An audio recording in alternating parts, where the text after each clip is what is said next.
Okay, so there's two options really with coffee machine pumps. We've got a vibrating pump and a rotary pump.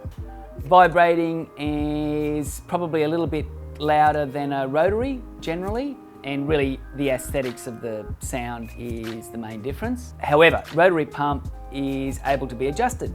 You can set it to 8.5 bar or 9 bar, whatever your blend is calling for, as opposed to a vibrating pump that pumps 15 bar and the excess 6 bar or thereabouts is bled back into the cold water tank. These days we've got solid state relay, which is a very reliable way of switching heavy duty elements on and off, as opposed to the old pressure switches. Their contacts would burn out and either stop working or stay closed. Solid state relay allows for switching multiple times in a second if you need to, and there's no moving parts. It's a chemical reaction that changes and allows current to flow or not to flow. Another thing you can select is whether you would prefer to have volumetric control. In other words, the espresso will turn off when it's completed the correct volume, or lever action where you manually look at the shot. When you're happy with it, you turn it off. Okay, so the main difference between a heat exchange unit and, for example, a dual purpose boiler is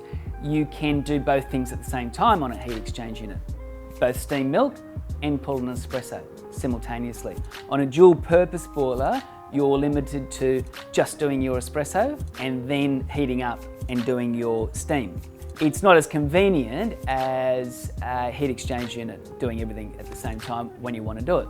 A double boiler, for example, gives you not only steam and shots at the same time, but you can actually vary your steam pressure and your water temperature independently. A heat exchange unit, you can't actually do that. You actually have a steam pressure that directly affects the water temperature. Now, if you want the convenience of plumbing in a coffee machine, which means you don't have to actually fill it up and means you're not running out of water halfway through that shot, you can purchase a machine that can be plumbed in. Not all machines can be plumbed in, so speak to us about one that can be plumbed in, should you want to go that way. Another thing you've got to keep in mind is the dimensions of the coffee machine.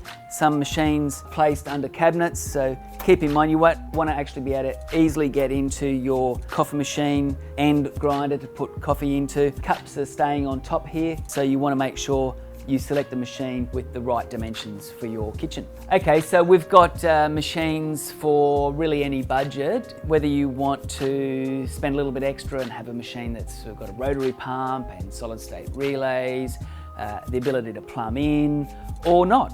You might just want your espresso from a pour-over machine. So we've got a variety of great coffee machines, from volumetric machines with rotary pumps to dual-purpose boiler coffee machines.